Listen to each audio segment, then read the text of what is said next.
Smoke caldereta. Pwede ba yan? Tara, smoke tayo. Umpisahan natin sa pagsasalang at pagsisindi ng uling syempre.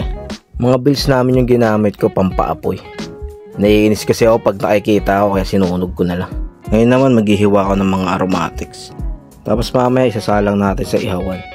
Para kahit aromatics pa lang may smoke flavor na. Boom! Tanghaling tapat nag-iihaw. Tapos magkaapi pa yan mamaya. Yan, salang na natin yung kamatis tsaka yung mga hiniwa natin kanina. Yun o, kumurap ka lang, luto na agad. Set aside muna natin yung mga yan. Dahil may gagawin tayong malapit yan mamaya. Dito naman tayo ngayon sa karne at kasim yung gamit ko. Hihiwain ko lang ng pa-cubes parang ganyan. Another kasim for another cup of rice.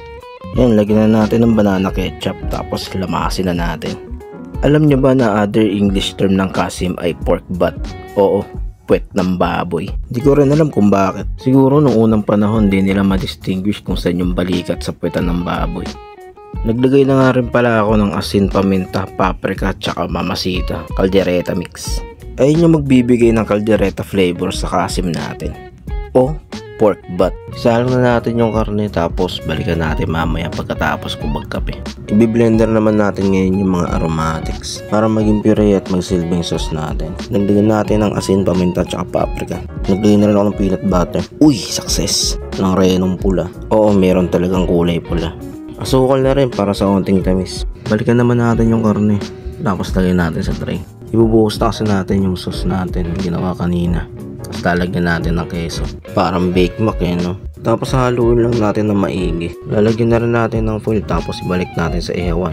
Balikan na lang ulit natin mamaya.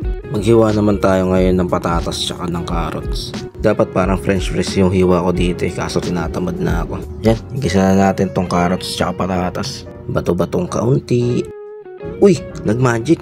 Bato-bato ulit. Ayan, pwede na siguro yan. Balikan natin yung caldereta.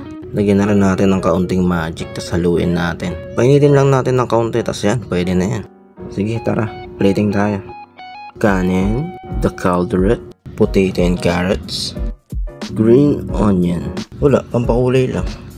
Mukha naman siya masarap, parang may kulang. Isa pa nga.